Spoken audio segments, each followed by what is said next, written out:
Em nome do Pai, do Filho e do Espírito Santo. Amém. Ave Maria, cheia de graça, o Senhor é convosco. Bendita sois vós entre as mulheres, e bendito é o fruto do vosso ventre, Jesus. Santa Maria, Mãe de Deus, rogai por nós, pecadores, agora e na hora de nossa morte. Amém. São José, rogai por nós. São Felipe Neri, rogai por nós. Nossa Senhora de Fátima, rogai por nós. Em nome do Pai, do Filho e do Espírito Santo. Amém. Bom dia a todos.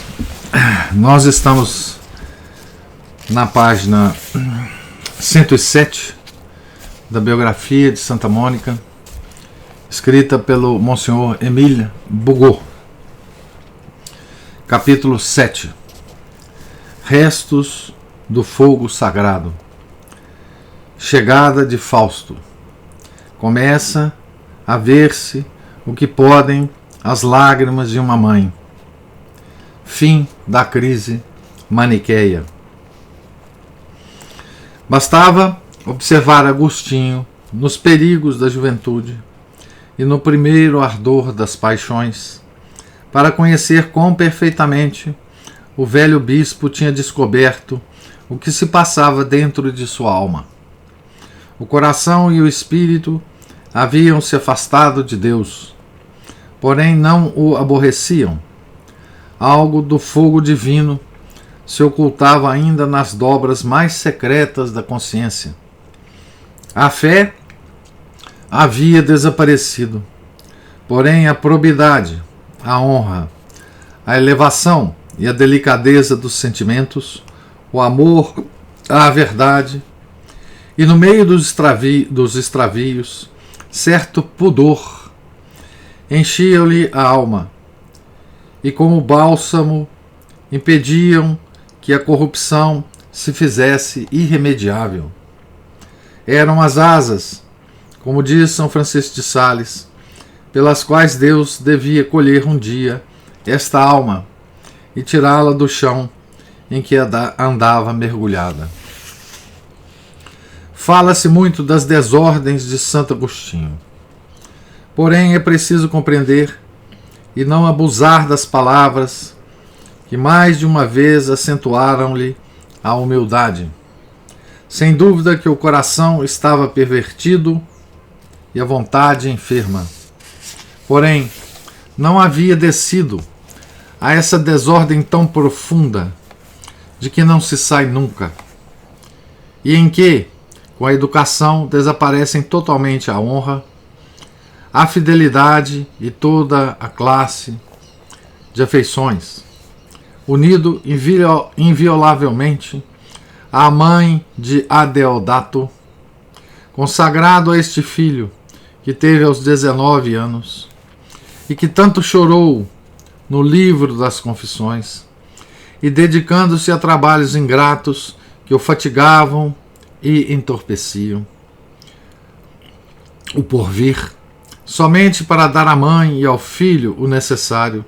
Tudo isso, disse muito oportunamente Vilhena, lhe conservou a dignidade da alma, até no meio das desordens que tão amargamente condenou a si próprio. Não pode duvidar-se que o espírito de Agostinho, assim como o coração, estavam bastante enfermos, porém não tanto que pudessem dizer-se depravados. O erro que havia acolhido, que espalhava por toda parte e do qual era apóstolo entre os parentes e amigos, somente o pregava, crendo-o verdade. Abre aspas para Santo Agostinho.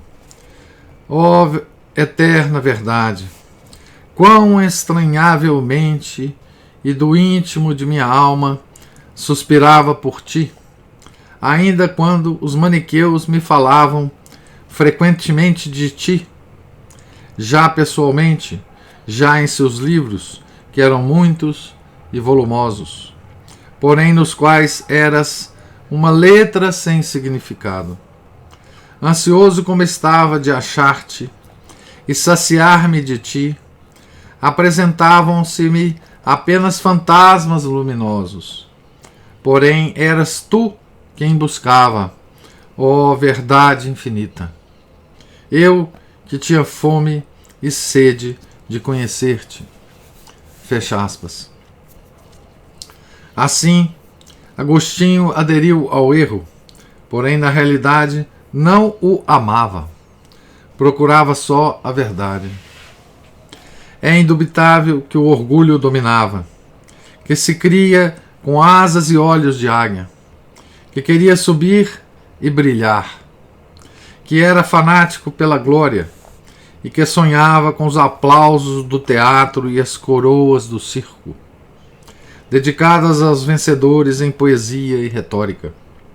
Porém, para chegar a essas alturas, jamais havia vendido a pena, nem traído a consciência, e muito menos se havia desonrado. Abre aspas para Santo Agostinho. Recordo-me que resolvi entrar em um concurso público, onde se deviam ler certos versos compostos por mim. E como certo adivinho me mandasse perguntar o que estava disposto a dar-lhe para obter o triunfo, repeli-o muito indignado. Fecha aspas. Mas isso não impediu que obtivesse o prêmio, pois o procônsul Vindiciano coroou em pleno teatro. Mostrava Agostinho a mesma probidade e elevação de sentimentos no desempenho dos deveres como professor de gramática e retórica. A palavra estava então muito decaída e os sofistas haviam degradado esta arte tão sublime, na qual, para que se lhe veja toda a beleza, deve entrar tanto a virtude como o gênio. Para uns era um jogo, para outros um monopólio, e para todos um ofício. Tal espetáculo sublevava o ânimo de Agostinho, que sonhava que a palavra fosse o que sempre devia ser, o órgão incorruptível da verdade, da virtude, da justiça e do direito, com frequência desatendidos e desprezados no mundo, e só por esse grande mistério se propunha instruir e formar os jovens cuja educação lhe estava confiada. Então, Agostinho era professor de retórica, né? Um grande professor de retórica. E a retórica, ela, como diz o Monsenhor Emílio Bugot, né? Ela já estava numa fase de grande decadência, né? Aliás, na verdade, mesmo na Grécia Antiga, né, a retórica, ela atingiu os ápices, né, só na fase mesmo de Platão e Aristóteles, né, principalmente Aristóteles, né. Depois ela foi tomada pelos sofistas. Antes também, né, nos diálogos de Platão nós vemos os sofistas usando belamente as palavras, né, mas com sentimentos decaídos, né? Então, na época de Santo Agostinho também já era assim, né? Então, diz o Monsenhor Emílio Bugot que Santo Agostinho não era sofista, né? Ele usava retórica e formava os alunos, né, com altos ideais, né? O uso correto da palavra no sentido da descoberta da verdade, né? Tal era Agostinho aos 22 anos, cativo do erro, seduzido por um amor culpado, afastado da verdadeira fé e correndo para o abismo, porém conservando ainda belos restos do que sua mãe lhe havia ensinado e infundido desde a infância: a elevação do espírito, a dignidade, a delicadeza, a abnegação e a fidelidade. Virtudes que, se não desculpam as grandes desordens, pedem ao menos perdão para o culpado. Santa Mônica, que na desolação profunda a que chegou pelas paixões e erros de Agostinho, vivia da esperança, olhando com particular interesse qualquer rajada de luz que aparecesse na alma do filho. Presenciou, então, uma prova nova e mais palpável do fogo santo que lhe ardia no coração. A morte inesperada de um amigo nele descobriu tão abundante manancial de lágrimas que, para os conhecedores do coração humano, foi evidente que o de Agostinho não estava de todo corrompido, pois os desdéns matam a sensibilidade. E quem entregou a alma aos excessos de um amor culpado não sentirá jamais os singelos, doces e delicados gozos da verdadeira amizade. Abre aspas para Santo Agostinho.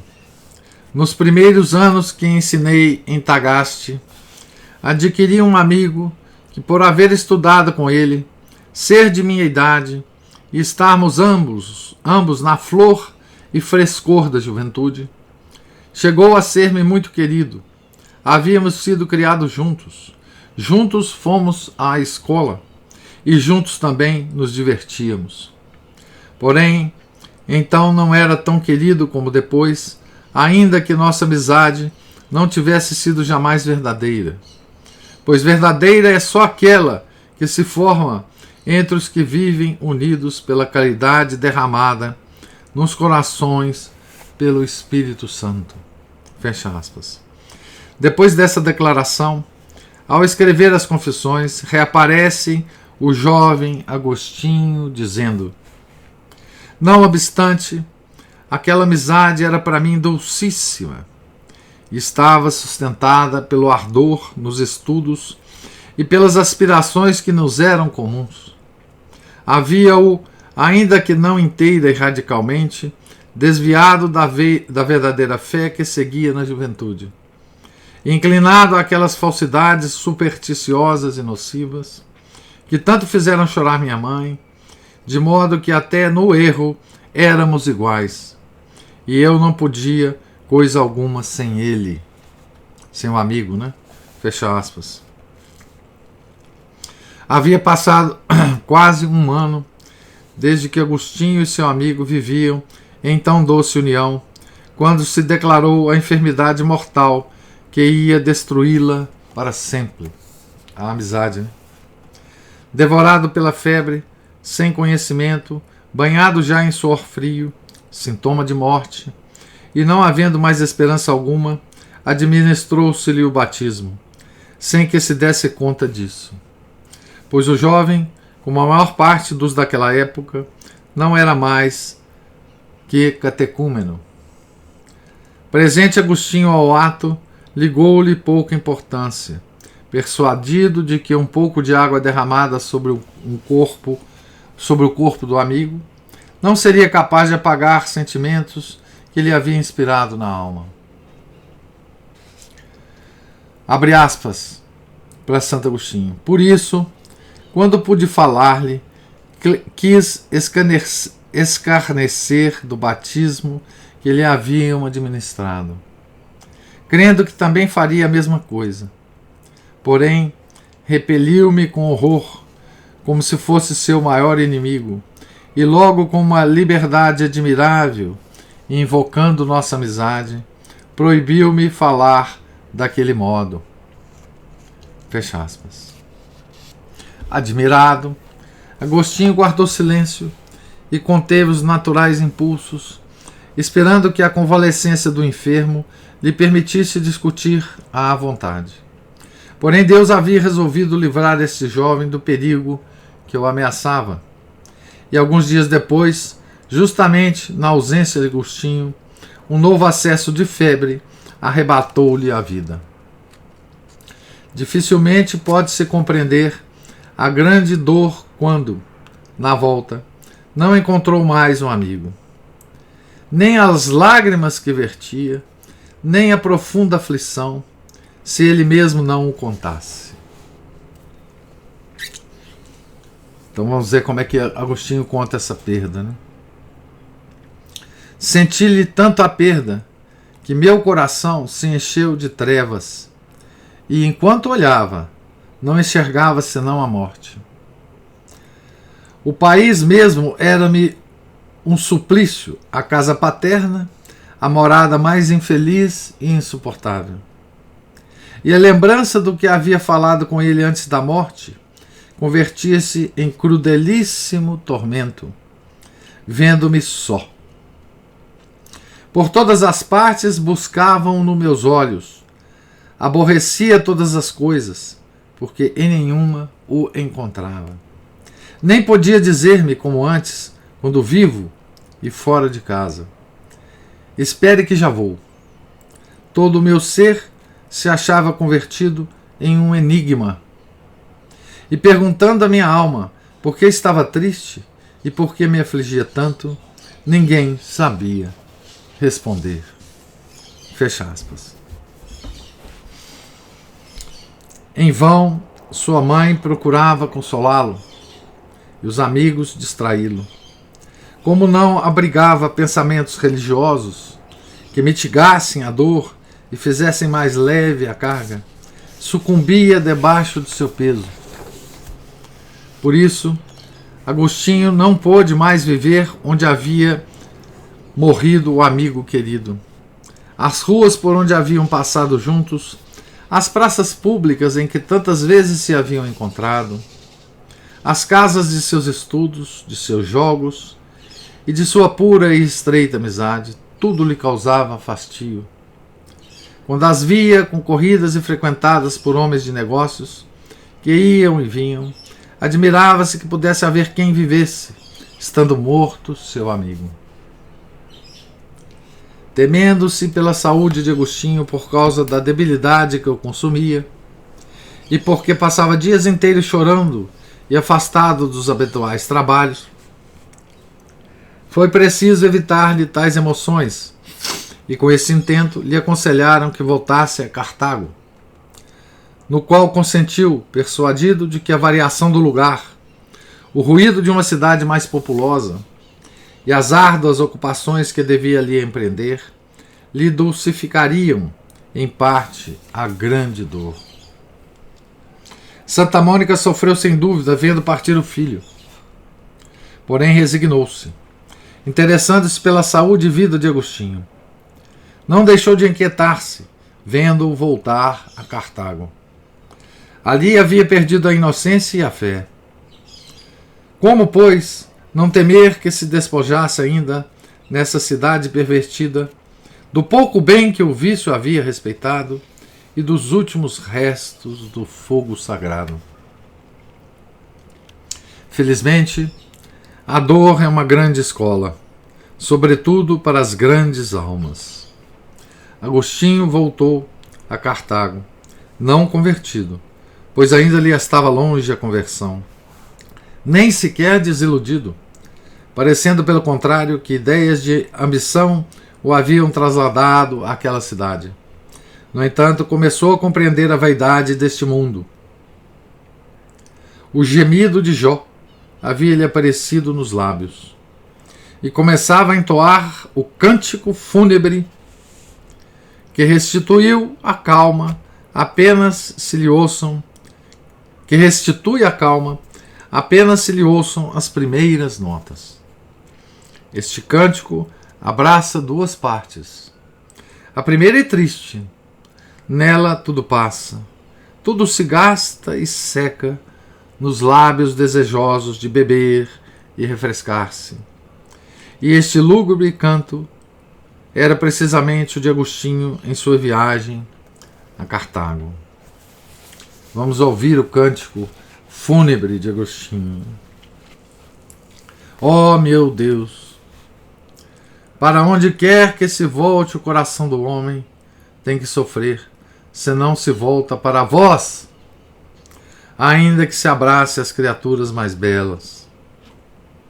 Não tiveram essas coisas alguma que não houvesse recebido de vossa bondade.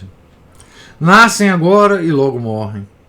Nascendo começam a ser, crescem e se aperfeiçoam. Depois de perfeitas, envelhecem e acabam, porque tudo fenece e morre. De modo que, quando nascem e se apressam a ser mais, a pressa com que andam para lograr o cumprimento de seu ser, essa mesma empregam para não ser. Que minha alma, meu Deus, não se afeiçoe, porque elas são vãs, e a alma que as ama fica submergida na dor. Mas nas coisas transitórias e passageiras, a alma não pode repousar, porque não passando, se afastam, fogem. E quem é capaz de segui-las com a vista, quanto mais de retê-las? Fecha aspas. Tal é a primeira parte do canto fúnebre. Canto mais proveitoso para a alma, ainda que se limite a dirigir sobre o mundo um olhar melancólico. Que sucederá, pois, subindo mais alto e chegando à segunda parte, onde a tristeza se converte em gozo. Sim, tudo passa, porém para voltar. Tudo murcha, para florescer novamente. Tudo morre, para renascer e melhorar. Isto cantava Agostinho, alguns anos depois, com retórica verdadeiramente divina. Quando convertido, batizado e elevado ao altíssimo amor de Deus, chegou a encontrar a verdade da vida e a compreender o que a vida representa. Então essa a seguir será a segunda parte do canto fúnebre, do canto de Agostinho a Deus, né? Ó minha alma, que conheces algumas partes de tudo e nada mais. Desconheces que o conjunto admirável de cada criatura é uma partícula e te comprazes nelas. Ah, se conhecesses o conjunto e a reunião de todas elas. Supõe que Deus, para castigar-te o orgulho, te houvesse reduzido a não ser mais que fragmentos da terra. Com impaciência solicitarias que o que hoje vês passasse prontamente, a fim de poder chegar a contemplar o todo. Quando escutas um belo discurso, não desejas que o orador se detenha? Não desejas ouvi-lo todo? O mesmo acontece com o mundo do espírito, em que, se cada uma de suas partes é formosa, o todo é sobremaneira admirável. Eis a grande ideia que acalma... Fecha aspas para Santo Agostinho, né? Eis a grande ideia que acalma as dores e sustém a alma na mudança contínua das coisas. Feliz o que as considera deste ponto tão alto, e se não entusiasmado, ao menos complacente. Assiste a essa sucessão. Porém, nos tristes dias de nossa história, Agostinho não tinha chegado a tanta altura. Amargas queixas sabiam-lhe constantemente dos lábios, subiam-lhe constantemente dos lábios. Que tem um erro. E ainda que procurasse olhar para cima, o céu parecia-lhe vazio, achando ali somente um fantasma incapaz de consolá-lo. O que fazer em tal situação? Entregar-se por completo ao estudo para distrair-se e esquecer. Isso fez Agostinho, e tomando a pena, escreveu o primeiro livro. O assunto escolhido revela a elevação das ideias naqueles dias. Verdadeira trégua aos extravios. Queria tratar do belo. Quem amamos mais que o belo? O que busca a juventude em seus sonhos? Para onde se dirige o ancião com as lembranças do passado? O que pedimos à natureza, ao céu, ao mar, às montanhas, ao homem e à arte? Qual é o suspiro de todas as nossas faculdades? Não é sempre o belo. Então, com as recordações de Platão e Cícero, e com as formosas ideias que começavam a lhe ocupar a cabeça, definia, descrevia e pintava o belo, o ideal, o sublime. Este livro, cuja leitura seria hoje de muita utilidade, dando-nos a conhecer o espírito de Agostinho na juventude e revelando-nos o estado do coração ao cumprir os 24 anos de idade, ninguém devia lê-lo sob esse ponto de vista com mais interesse que Santa Mônica. E pelo que diz Santo Agostinho, devemos crer que lhe achou na leitura muito gozo e consolação. Pelo menos, nada havia que pudesse ferir suas crenças, nada que deixasse transparecer o sectário, o culpado, como de outras vezes, a roubar aos outros a fé que havia perdido. E quem sabe se a beleza do estilo, a elevação de ideias e a pureza de sentimentos não fortificaram no coração materno as vivíssimas intuições e o pressentimento de que uma alma de tal têmpera, não podia ficar por muito tempo longe de Deus. Mas sobre este particular nos vemos presos a simples conjecturas, porque o livro não se tem conservado. Primeiro rebento de uma retórica nascente, desapareceu como os crepúsculos que precedem a saída do sol, dos quais ninguém se lembra, logo que este aparece.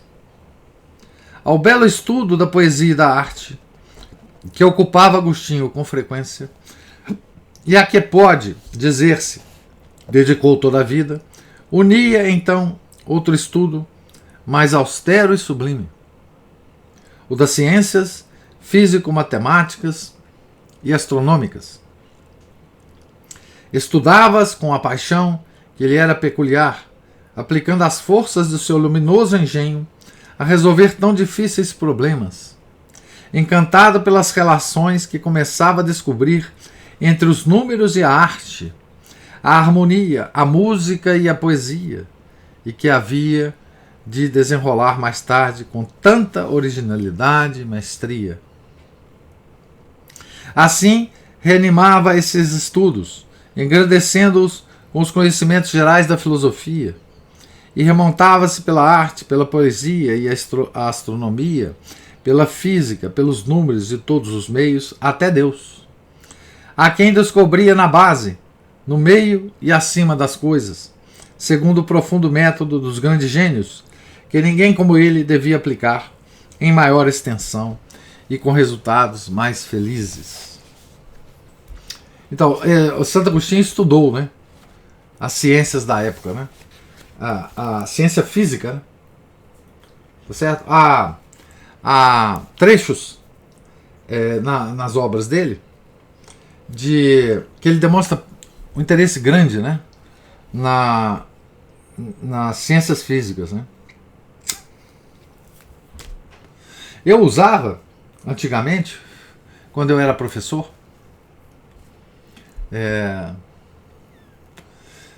o Trivium Quadrivium, sim. Ele é um dos precursores do Quadrivium. Exatamente. Ele é referência, né? Mas eu usava, curiosamente, nas minhas aulas na universidade, eu passei um tempo grande dando aula de... na verdade ele não leu nada sobre Trivium Quadrivium, né? Nessa época estava se formando a tradição do Trivium Quadrivium, né? Tá certo? A tradição que ia, digamos assim, florescer na Idade Média, né? Mas, curiosamente, eu citava algumas passagens de Santo Agostinho na minha nasceu com a conversão, nasceu um pouco antes da conversão dele. Ele estava, na verdade, Juliana, foi na procura dessas coisas que ele vai encontrar Deus, né? Exatamente olhando para a natureza que ele vai encontrar Deus, né? Dentre outras coisas, né? Não esquecendo as lágrimas de Santa Mônica, né?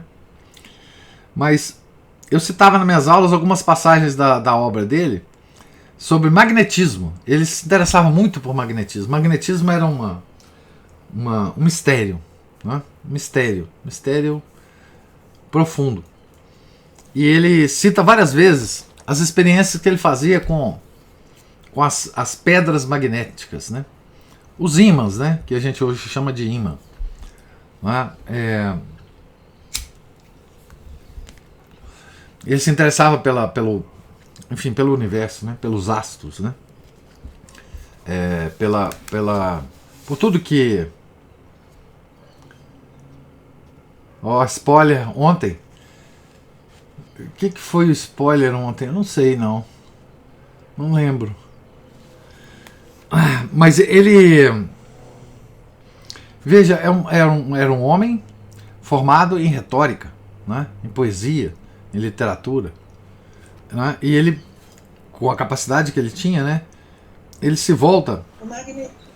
O magnetismo, falei ontem de magnetismo.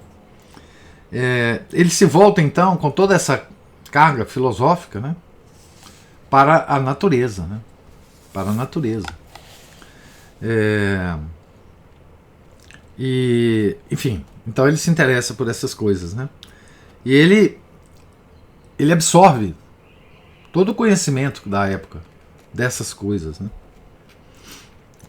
Da física, da astronomia, né? Veja como é que ele era, como é que ele juntava as coisas, né? Que são todas separadas hoje, né? Ele juntava arte, poesia, astronomia. Poesia é música, né? Poesia é música. Arte, poesia, astronomia, física, matemática, pelos números, né? E todos os meios até Deus. A quem descobria na base, no meio e acima das coisas. Ou seja, Deus em todos os lugares, né? Segundo o profundo método dos grandes gênios, que ninguém como ele devia aplicar em maior extensão e com resultados mais felizes. Estudando, contida e conscienciosamente, as ciências, e em particular as físicas e matemáticas, começou Agostinho a sentir alguma dúvida sobre a verdade do maniqueísmo, coisa que o feriu vivamente. Fato singular e claro que ia confirmar os pressentimentos da mãe, pois não devemos esquecer que esta o animava constantemente aos estudos profundos, persuadida de que, algum dia, a ciência o conduziria novamente para Deus, que nunca devia ter deixado. Vejamos como isso se realizou. Então lembra que Santa Mônica ela sempre achava que se Santo Agostinho mergulhasse mesmo nas ciências, ele ia encontrar Deus. Ciências aqui como área de estudos, né? Vai, meu filho, estuda mesmo, aprofunda. E não tem como, com isso, você não se aproximar de Deus, né? Era assim que Santa Mônica pensava. Vai mesmo, usa suas capacidades que Deus te deu, que são muitas. Usa suas habilidades intelectuais, que são extraordinárias. Vai por esse caminho, que lá no fim você vai encontrar a Deus, ao meu Deus, né? Ao Deus verdadeiro, a Santíssima Trindade, né? Eu vou parar aqui, é claro. Vai ser cenas do próximo capítulo isso aí. Vejamos como o fato se realizou. Como é que esses estudos o afastaram do maniqueísmo. Como é que a ciência verdadeira, né, afasta o homem de todos os erros do mundo e o aproxima de Deus, né? Isso é uma coisa extraordinária, porque há uns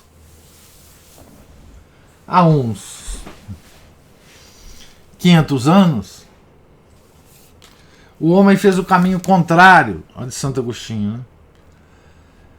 Ele, através de uma ciência vagabunda, ele começou a se afastar de Deus. Tá certo? Uma ciência misturada com magia,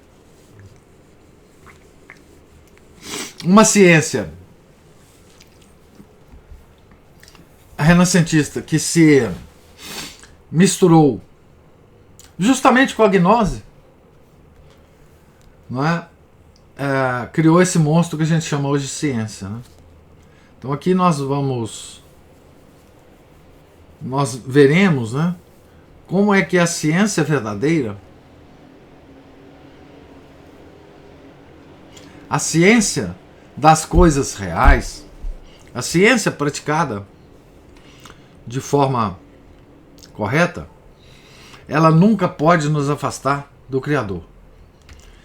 É como se a gente tivesse na ciência verdadeira, e essa foi a concepção de toda a ciência até a Renascença, né? A ciência sempre foi encarada como uma atividade humana de contemplação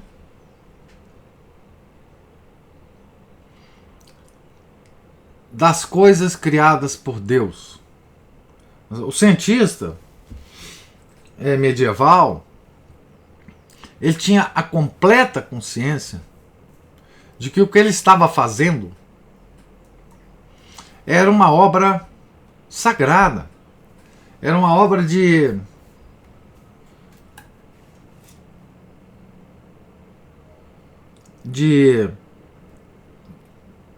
revelar toda a grandeza de Deus na natureza, não é?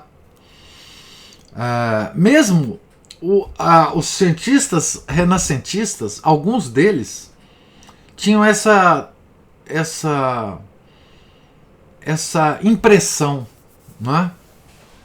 A gente encontra até no século XIX cientistas religiosos que comungam desse mesmo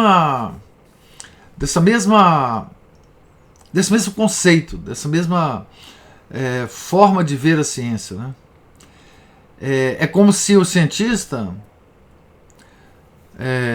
se desse e se considerasse como um sacerdote, como um indivíduo que estava desempenhando uma tarefa sagrada, não é? De compreender até onde fosse possível os mistérios de Deus na natureza, incrustados na natureza.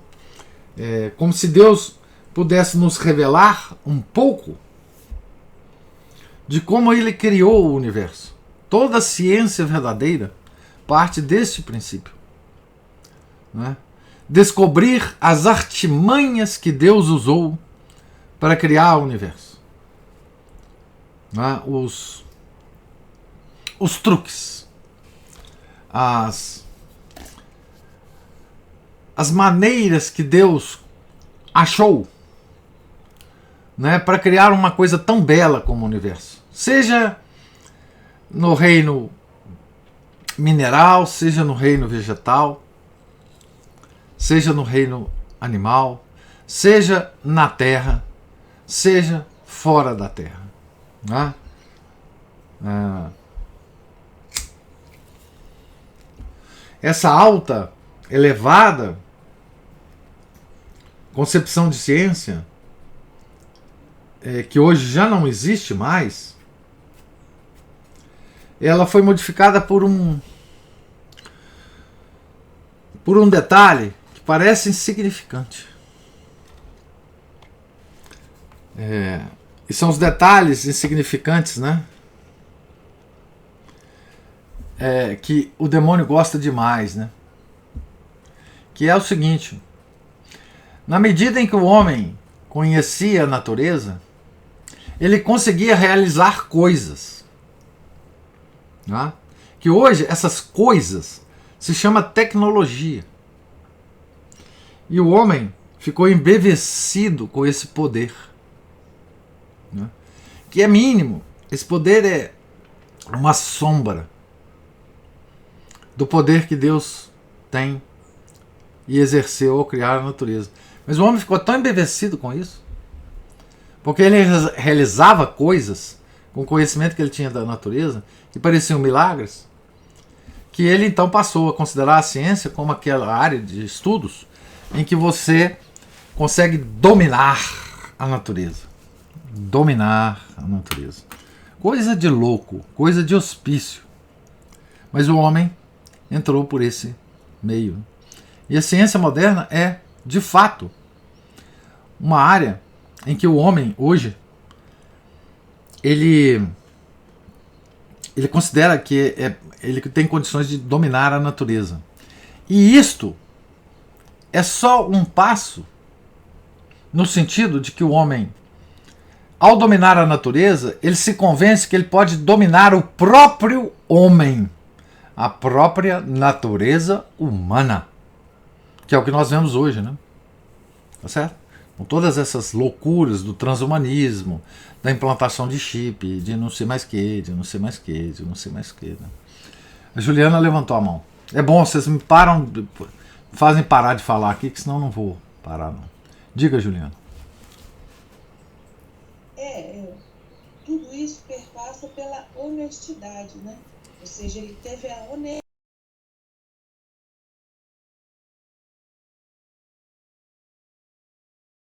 para reencontrar a Deus. Hoje, a ciência é voltada para desmistificar, ou o que é pior, desencontrar tudo, desligar tudo de Deus. Isso. Ele religou tudo a Deus. Não é honestidade, a palavra é humildade. Passa por honestidade também. Mas é mais humildade perante a criação, entendeu?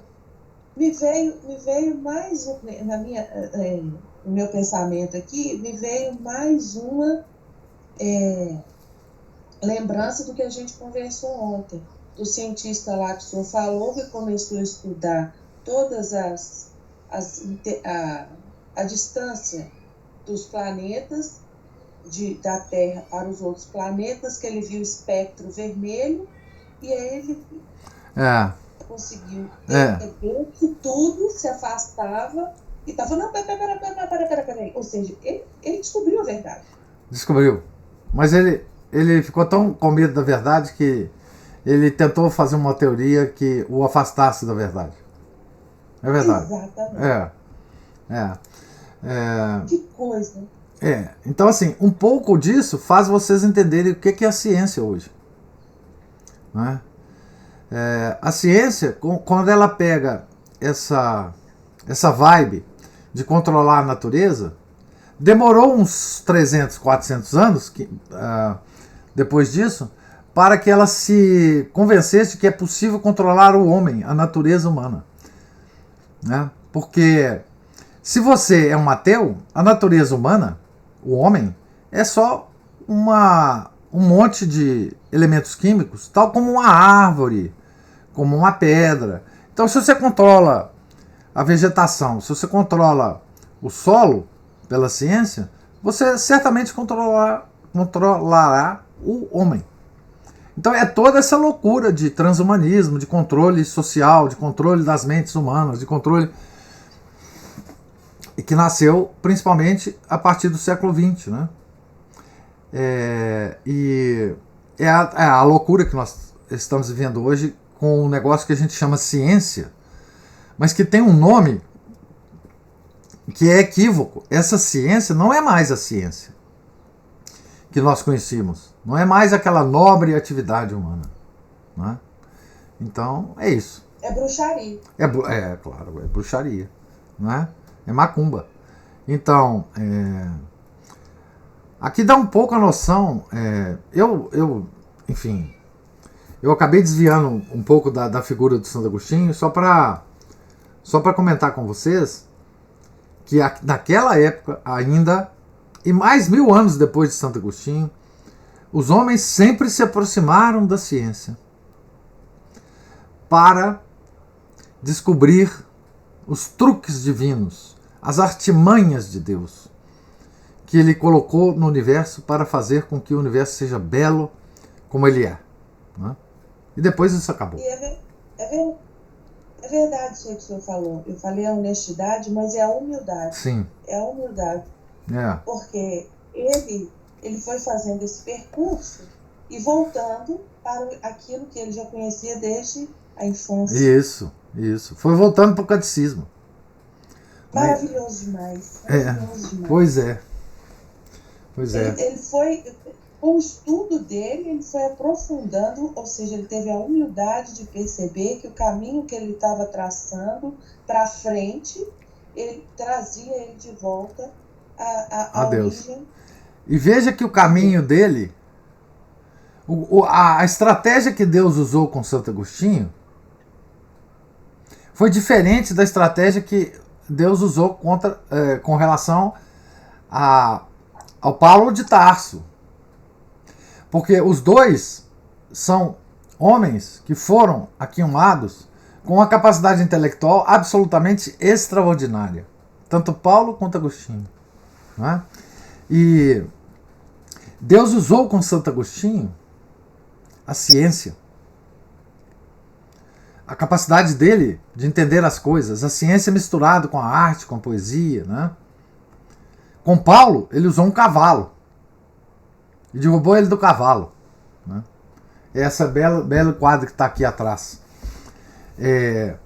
Ambas as estratégias ele usou porque os dois homens eram diferentes, né? Então ele teve que usar estratégias diferentes. Mas Santo Agostinho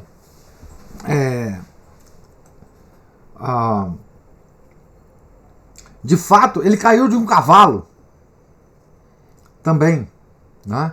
Ele caiu do maniqueísmo e esborrachou a cabeça no chão, figurativamente, como São Paulo, né? Nós vamos ver aqui como que ele foi um tombo que ele levou, foi um tombo lento, né? Mais lento do que São Paulo.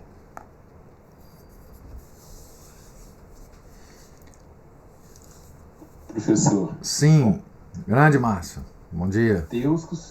Tanto Deus quanto o diabo costumam usar o sistema contra o próprio sistema, né?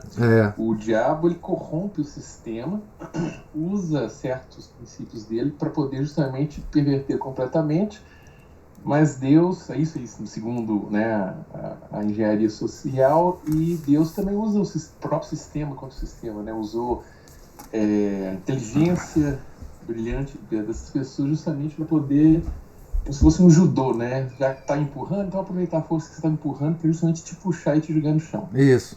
Né? Como em São Paulo também. Né? Agora, é interessante ver essa questão da contemplação do belo, né? da harmonia. Né? Por isso que é tão bom, às vezes, passear no meio do mato, ver as coisas bonitas, harmoniosas, porque a gente procura, vendo a obra de arte, a gente procura o artista para cumprimentá-lo, né? Assim que muitas vezes a gente vai numa exposição realmente de arte, né? Numa arte bonita mesmo, e vai, cadê o artista? Eu preciso cumprimentar esse artista. Chega lá, nossa, você fez um trabalho lindo. Isso me lembra aí aquele salmo, né? Baleias e peixes louvam ao Senhor. Aquele monte de coisa. Todas as obras da criação ali louvam ao Senhor pela harmonia, pela beleza, e a vez da gente fazer esse louvor exatamente cumprindo a missão para a qual a gente foi criado, né, é que é o verdadeiro louvor. Não é ficar igual musiquinha gospel aí. Oh, não, não. Nós temos que louvar em espírito e verdade, né? Nós temos que mostrar ali a face de Deus encarnada em nós, né? Como diz o santo, nós temos que ser uma aparição mariana, ambulante e permanente enquanto a gente estiver por aqui nesse mundo. E outro ponto interessante é que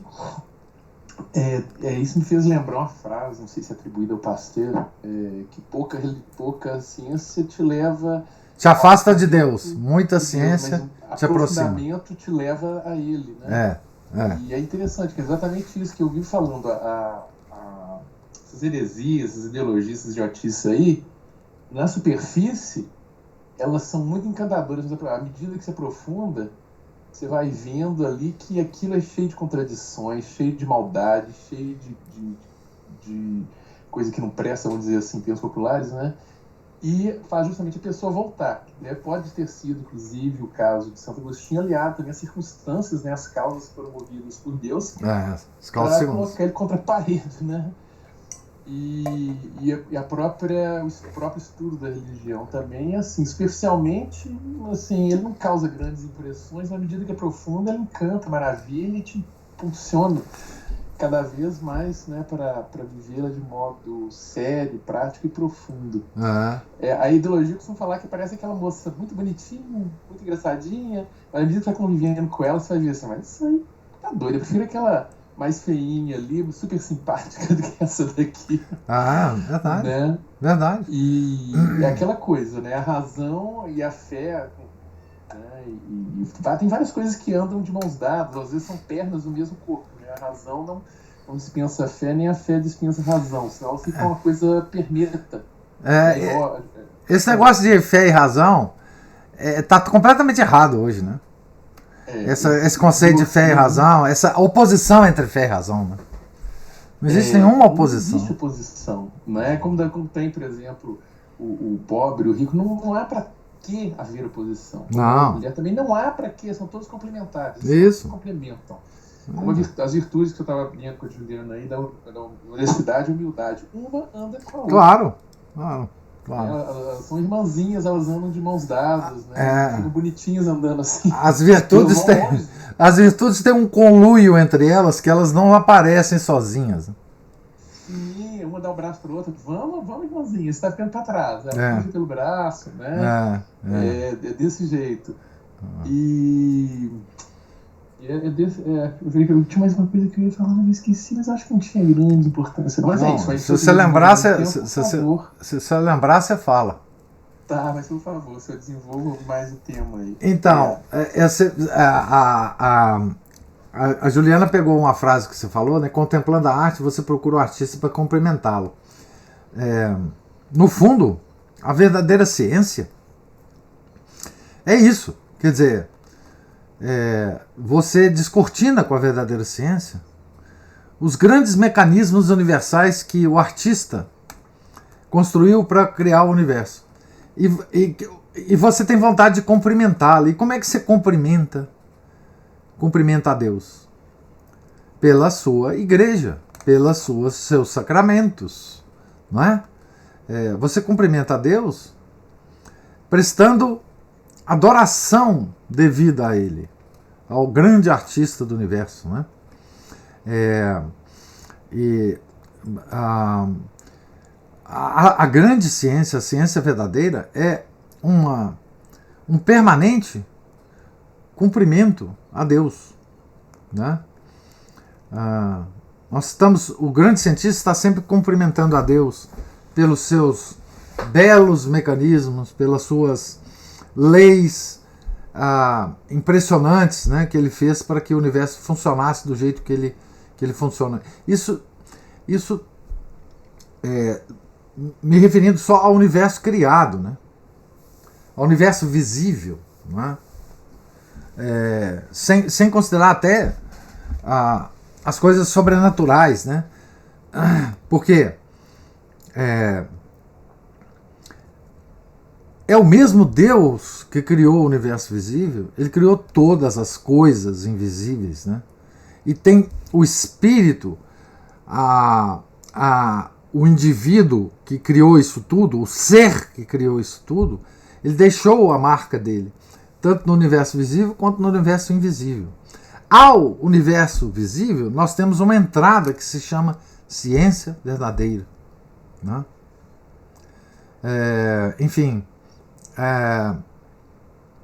Por isso que fé e ciência não estão separados. Como é que você desvenda esse universo sobrenatural, né? Que demonstra todas as maravilhas que Deus fez? É através da fé. E através da ciência você desvenda o universo visível, né? Por isso que essa dicotomia ela surgiu no mundo moderno, obviamente. A separação entre a fé e a ciência, essa briga entre a fé e a ciência, é uma criação moderna. É uma criação moderna, de ideólogos modernos, né? O medieval nunca pensou sobre isso. O homem medieval, ele não tinha essa noção de separação entre fé e ciência, né? Não passava pela cabeça dele que existisse alguma coisa que separasse esses dois movimentos do ser humano. Um, para conhecer as coisas invisíveis, e o outro para conhecer as coisas visíveis. Era o mesmo movimento de um mesmo ser humano que está tentando dar glória a Deus, né? Como todas as coisas dão glória a Deus, né? E é assim mesmo. Quer dizer, e o universo criado dá glória a Deus constantemente. Só o homem, através do livre-arbítrio, pode escolher não dar glória a Deus. Porque o homem foi criado assim, do jeito que Deus quis. Nós temos o livre-arbítrio de não dar glória a Deus. O universo, as plantas, as pedras, os rios, as árvores, elas dão permanentemente glória a Deus. Não há como não dar, né? O gato, o cachorro, a minhoca, todos dão glória a Deus, né? Mas a Juliana levantou a mão.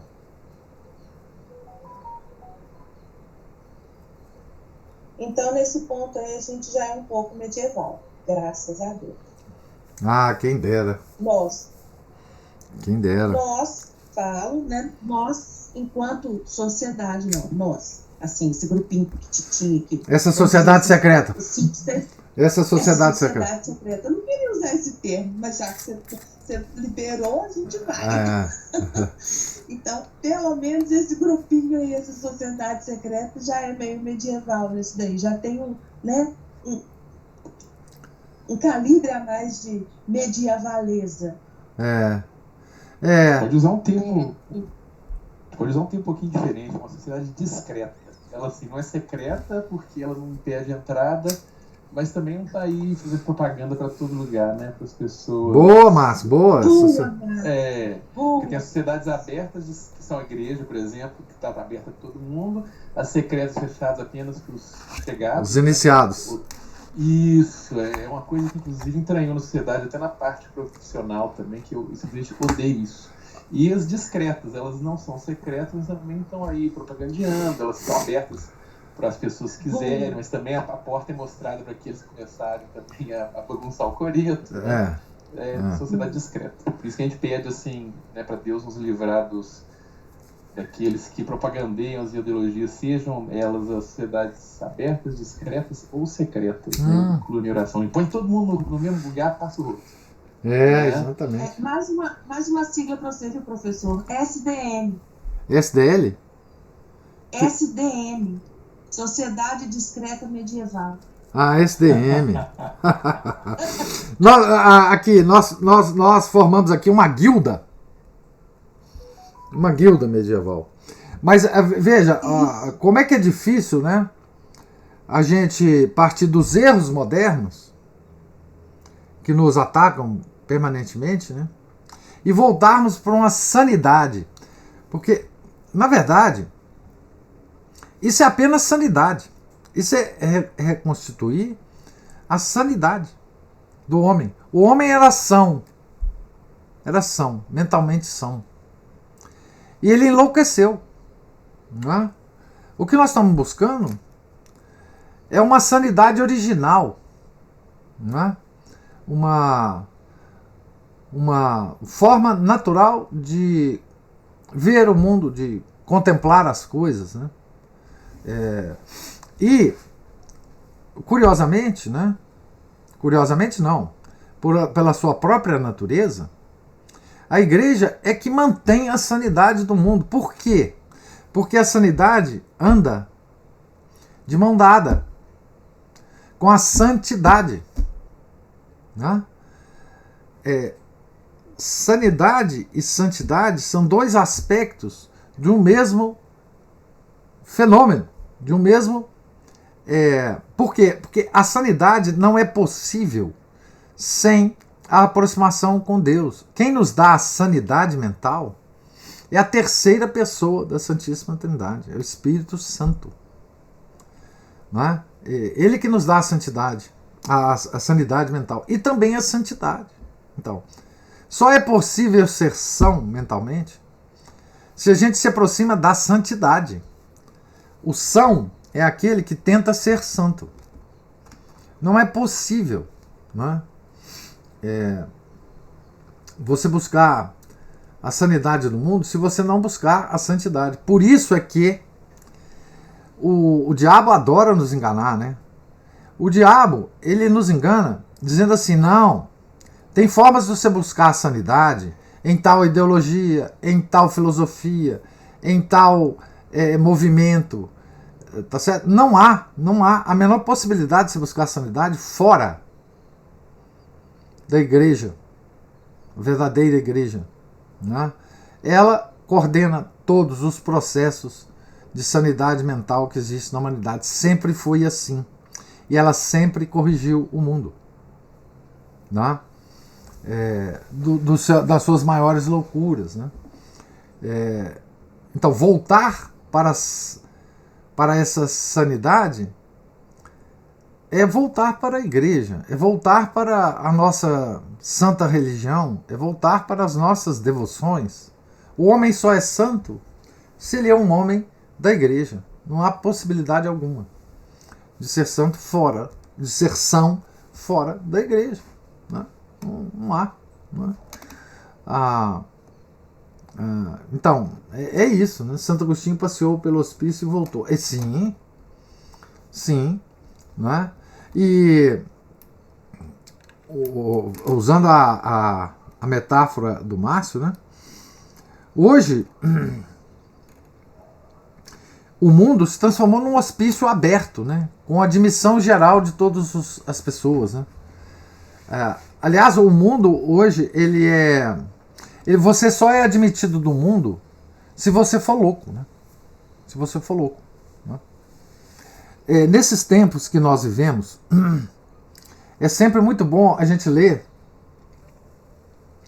aquele conto do Machado de Assis chamado O Alienista.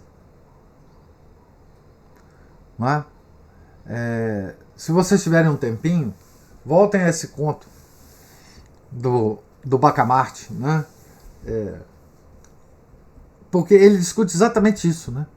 Essa questão da sanidade. Juliana levantou a mão. O Alexandre Costa tem um livro, né? Bem-vindo ao Cristo. Só por curiosidade, já leu?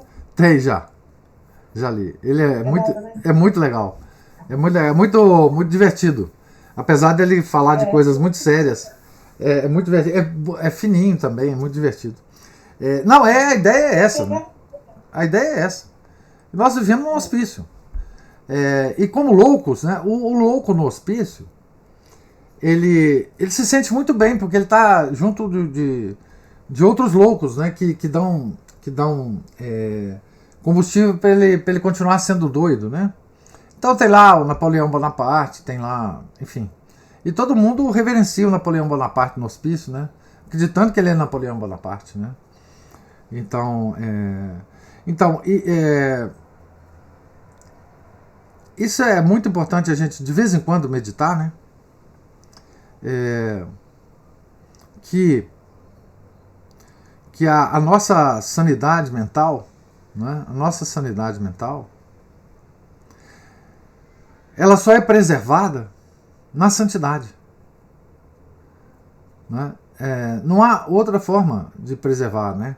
É aquela velha história, né, de que o homem impuro ele não consegue entender nada. A confusão mental ela segue a vida de impureza. Né?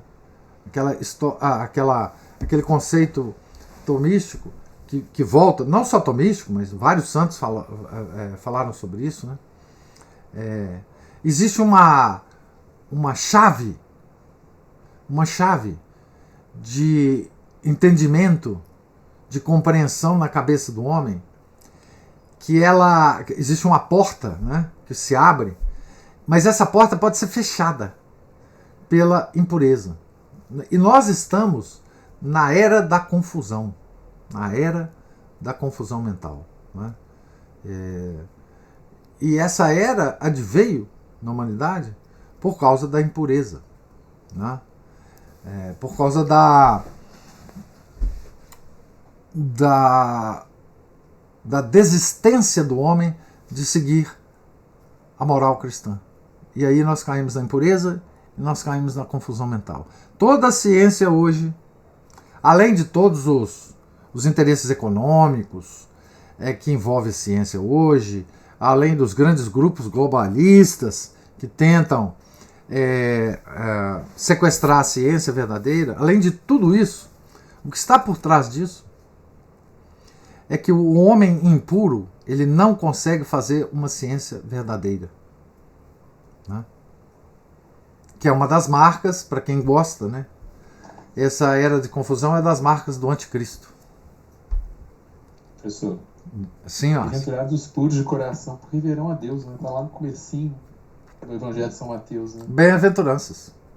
Exatamente. Mas aí você estava falando do hospício aí também, além de uns causos curiosos de hospício, que eu tinha uma aluna que era representante de indústria farmacêutica no meio psiquiátrico, né? Então já contava uns causos que ela ia visitar o hospício que ela via por lá, e ouvia por lá. Bom, mas isso aí é outro caso. Uma hora a gente conta depois. Mas o interessante também é o seguinte, que chamou a atenção na leitura aí, que Santo Agostinho foi receber os sacramentos bem tarde, né? E muitos deles também.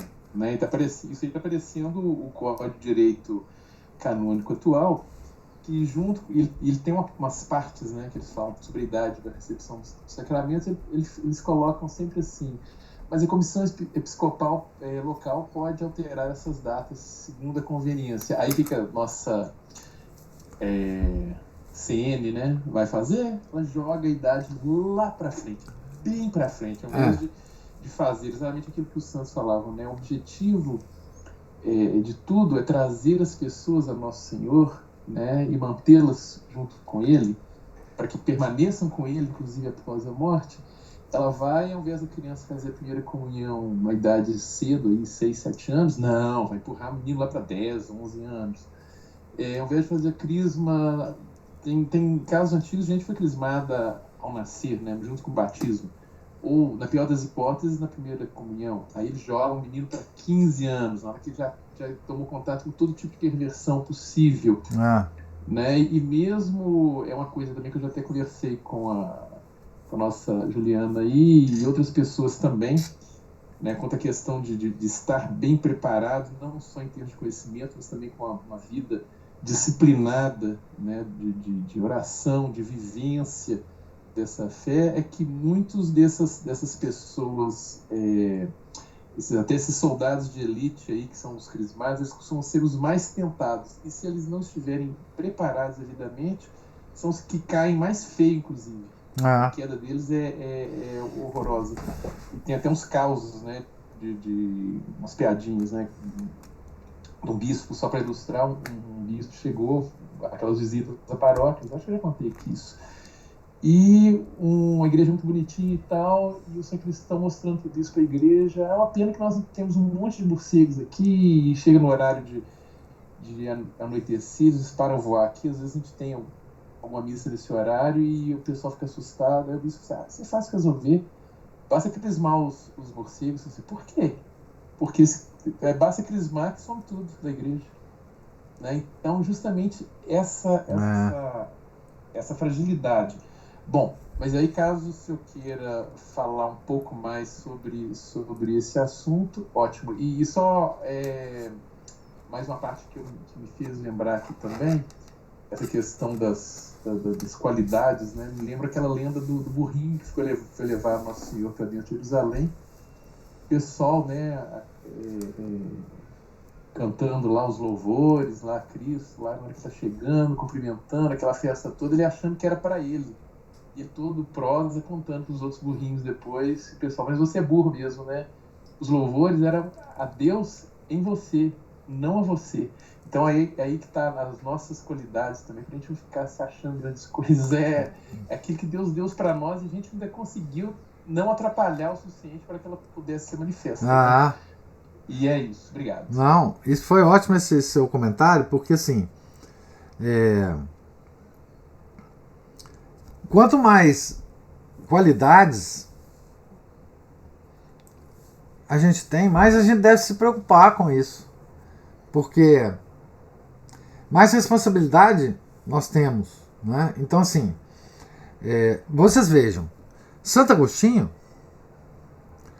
ele tinha certas capacidades extraordinárias que no momento em que a gente está na biografia dele, aqui, através da biografia de Santa Mônica, ele só usou as qualidades dele para afastar os homens da igreja. Então, essas qualidades que Deus dá para a gente pode usar para um lado ou para o outro. Né? Essa facilidade do falar, essa facilidade de raciocínio que Santo Agostinho tinha, essa extraordinária retórica que ele tinha, ele até então, até no momento que nós estamos, ele só usou para afastar os homens da igreja, da fé. Não é? Então, essa visão de que, através das nossas capacidades, cada um tem as suas, nós devemos fazer como toda a natureza faz, que é dar glória a Deus. Essa consciência, né, que nós temos que usar todo o nosso ser para dar glória a Deus, no homem, ela é uma consciência, digamos assim, conquistada. Uma árvore não tem opção de não dar glória a Deus. Ela sempre dá glória a Deus pela própria existência dela. Um cachorro, um gato, uma minhoca, um tatu-bola, uma cobra. Mas o homem não. E o homem tem que conquistar essa consciência de que tudo nele tem que ser usado para dar glória a Deus. Tudo, eu digo assim, tudo. Capacidades, fracassos, sofrimentos, tudo nele tem que ser usado para dar glória a Deus. Deus me deu, Deus me tirou. Louvado seja o nome do Senhor. É o que o Jó dizia, né? Então, tanto nas coisas boas, quanto nas coisas que nos acontecem de mal, de sofrimento, enfim, de tragédia, tudo isso tem que ser usado para dar glória a Deus. Então, por isso é que no homem, o homem tem que conquistar essa capacidade de dar glória a Deus, porque nós temos o livre-arbítrio. Né? E a gente está vendo na vida de Santo Agostinho aqui, que ele vai conquistando aos poucos essa capacidade de dar glória a Deus com todas as suas faculdades. Quando ele conquista, sim, aí ele se torna o grande doutor da igreja, né? Um dos maiores doutores da igreja. Certamente o doutor da igreja da antiguidade, o maior doutor da antiguidade. Né? Então, é isso mesmo, quer dizer, nós, dentro de cada uma das nossas capacidades, dentro de cada um dos nossos deveres de Estado, dentro do nosso cotidiano, nós temos que conquistar essa essa consciência, né, de dar glória a Deus, né? Porque nós somos como Deus nos criou, né? Nós somos seres que têm livre arbítrio. Nós podemos escolher, né? E Deus, como Ele deu, Ele não vai tirar as nossas capacidades, né? Ele não vai tirar as nossas capacidades. Se a gente se perverter, por exemplo, um homem que talvez tivesse a mesma capacidade de Agostinho e que se perverteu, Deus não tirou a capacidade dele na perversão, né? Que foi Tertuliano, né? O grande Tertuliano, né? Ele continuou com as mesmas capacidades intelectuais dele no erro, não é? No erro. E foi com elas para o destino eterno dele. Salomão, no Antigo Testamento, né? Nós temos vários exemplos dessas pessoas extremamente capazes e que se perverteram, né? Então, isso nos acende um sinal de alerta, né? E nós não podemos usar nossas capacidades que Deus nos deu, que facilita a nossa vida, para afastar os homens da igreja, e sim aproximá-los da igreja, né? Isso é muito importante, né? O Márcio, eu adoro o burrinho que levou Nosso Senhor, sabe? Eu costumo dizer o seguinte, que a tarefa que ele fez foi tão nobre, né? Tão nobre a tarefa desse burrinho. Se a gente fosse pelo menos o burrinho que carrega Nosso Senhor, né? Tem uns personagens no Novo Testamento que eu admiro muito. O outro foi o Cirineu, que carregou a cruz, né? Que ajudou a Nosso Senhor a carregar a cruz, né? Que a tradição nos diz que o Cirineu teve 3 filhas que se tornaram religiosas, né? Se tornaram santas. E o outro, é curioso, né? Como é que as pessoas são... A atenção das pessoas é diferente, né? E o outro personagem do Novo Testamento que me chama muita atenção é o bom ladrão, né? Então, burrinho, Cirineu e o bom ladrão. Se qualquer dessas tarefas desempenhadas por esses 3 seres, né? Se a gente conseguir desempenhar pelo menos uma delas na nossa vida, nós estamos salvos, né? Certo? O burrinho, a Cirineu que carregou a cruz, que ele ajudou Nosso Senhor, né, a carregar a cruz. Mas na verdade, enquanto ele estava ajudando Nosso Senhor a carregar a cruz, ele estava sendo ajudado, né? Ele estava sendo ajudado, né? Finalmente o bom ladrão, né, que se converteu na cruz, né? São os meus heróis.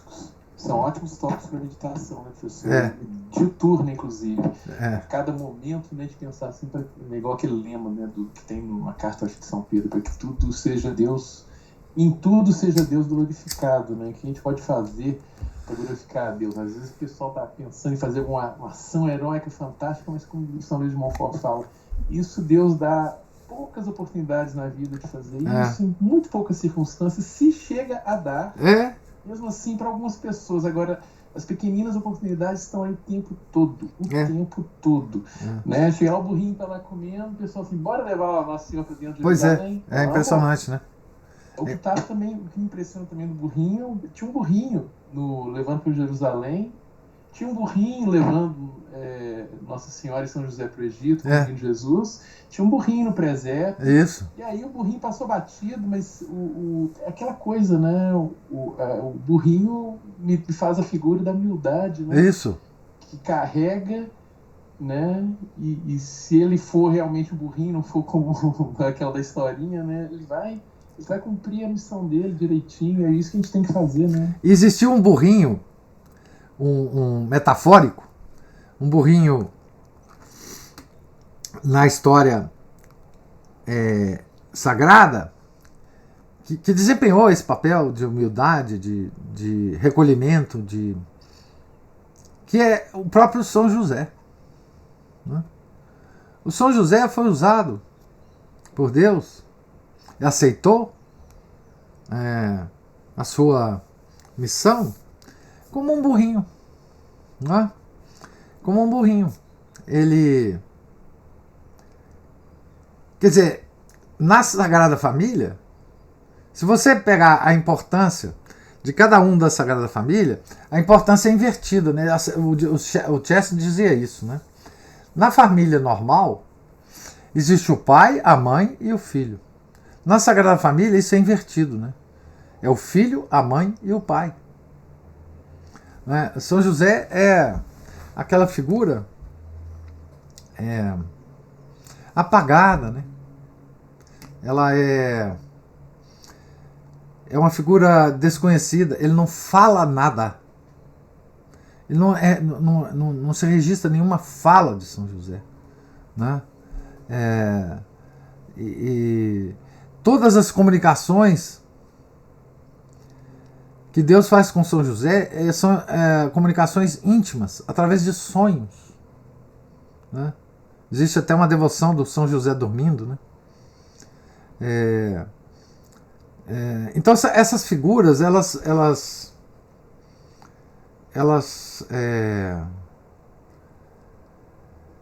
são como luzes bem fraquinhas na história sagrada, que uma vez que você descobre, elas encantam, né? Elas encantam profundamente, né? Pela sua descrição, pelo pouco conhecimento que as Sagradas Escrituras quiseram dar deles, como se eles estivessem velados ali, fossem difíceis de descobrir, justamente porque é um tesouro, né? É um tesouro para nós, para nossa vida, né? E uma vez que você descobre, ele ilumina a vida do ser humano, né? Sobre São José, tem só lembrando aqui, né? Tem uma encíclica de Leão XIII absolutamente extraordinária sobre São José, né? Que eu recomendo. Até vou relê-la. Agora estou recomendando a mim mesmo, né? Recomendo a mim e a vocês a leitura dessa encíclica de Leão XIII sobre o grande São José, né? O grande pequenino São José, né? Certo? Mas é isso. Essas figuras me chamam a atenção, né? Tá certo? Então, mais alguma observação? Então, nós estamos aqui no topo da página 116. Nós vamos ver, então, como é que foi que a ciência levou Santo Agostinho a Deus, né? Tá certo? Deus lhes pague a presença, a paciência, os comentários. Tenham todos um santo dia. Fiquem com Deus. Em nome do Pai, do Filho e do Espírito Santo. Amém. Ave Maria, cheia de graça, o Senhor é convosco. Bendita sois vós entre as mulheres, e bendito é o fruto do vosso ventre, Jesus.